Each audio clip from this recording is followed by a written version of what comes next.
buenos días, ¿cómo estáis? Primavera, primavera a tope. Meditaciones de un viajero a través del tiempo. El contacto con el miedo. ¡Pam, pam! Ahí. Acercas el dedito y tocas, como en esas películas de ciencia ficción, que hay una burbujita como de plasma y pones el dedo y algunas veces, ahí como traspasas y algunas veces, como en varias películas, una que es un círculo que traspasas, te puedes pasar al otro lado. Pues quizá entender el miedo y el contacto con el miedo sea algo parecido a eso. Es decir, el desconocimiento y el atrevimiento de cruzar. Existe el miedo físico. Usted sabe, cuando ve una serpiente, un animal salvaje, instintivamente hay miedo. Ese es un miedo normal, sano, natural.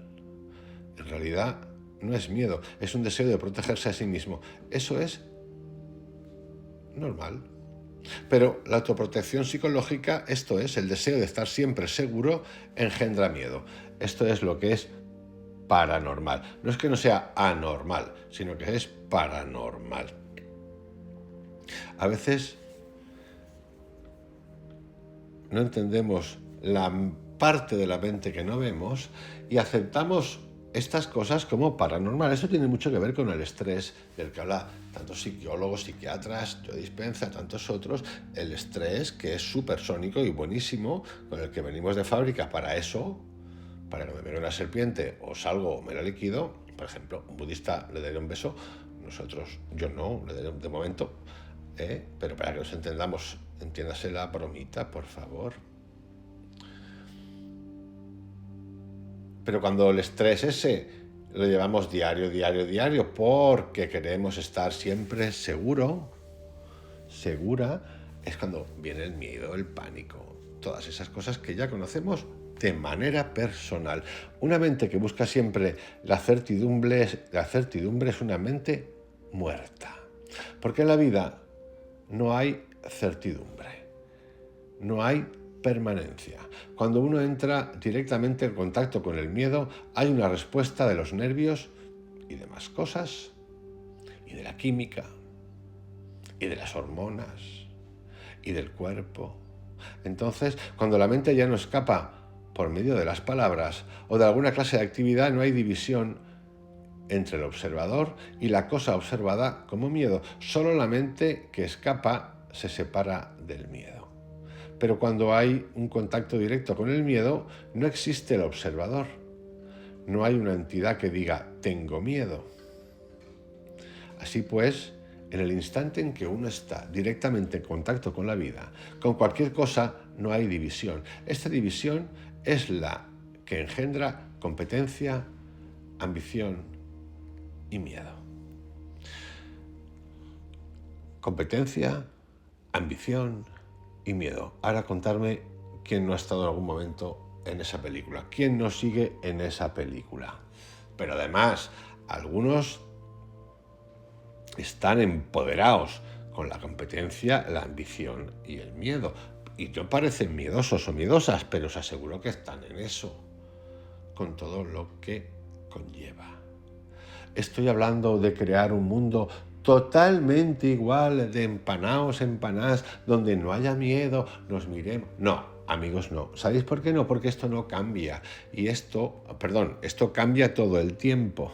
No cambia, eso quisiéramos. Me ha hecho un juego sucio la mente. Y superaremos una cosa y otra, y otra, y otra, y otra, así todo el tiempo. Es más allá del tránsito que llamamos muerte. Yo lo pienso así, lo creo así, yo lo sé. Y como lo sé para mí, no importa. No importa que alguien pueda decir, pues vaya tontería acaba de decir, da lo mismo. Pues sí que lo tienes tú claro, da lo mismo. Pues explícamelo. Pues ya lo estoy explicando todos los días.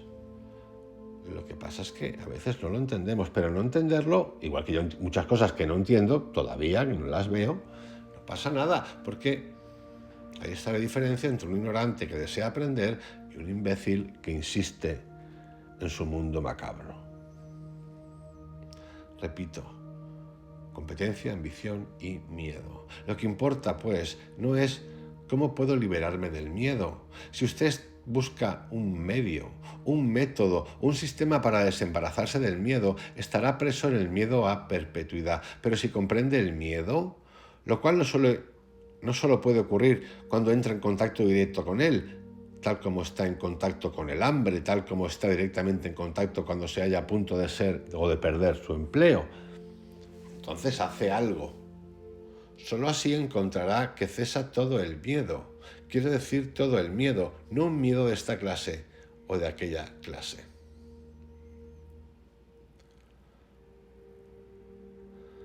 Pero si comprende el miedo, repito, esta parte es muy interesante, lo cual solo puede ocurrir cuando entra en contacto con él.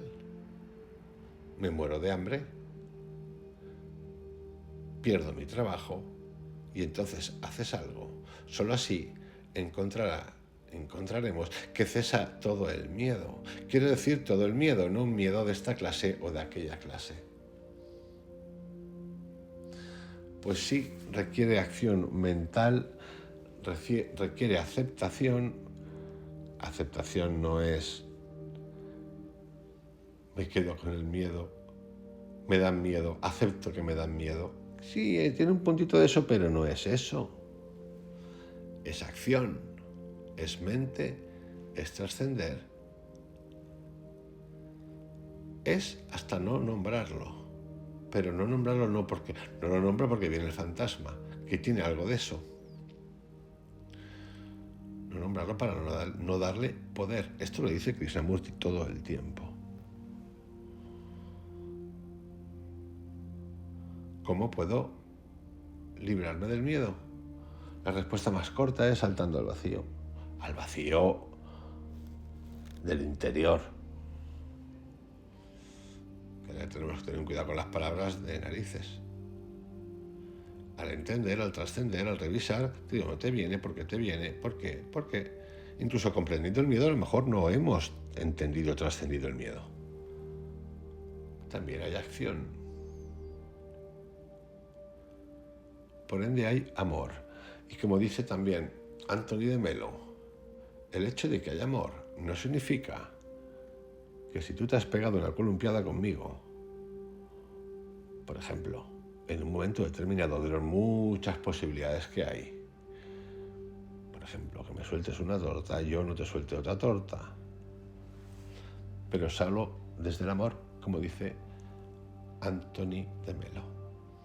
Porque estando en el estado de esencia-presencia, uno puede entender, uno puede observar, uno puede ver y uno puede accionar. Y en la vida hay muchos momentos de accionar. Algunos esto lo conocen mejor que otros. Os mando un abrazo, que tengáis un excelente día. Llevo varios días haciendo unos viajes del tiempo a través del miedo. El miedo es algo recurrente en todos.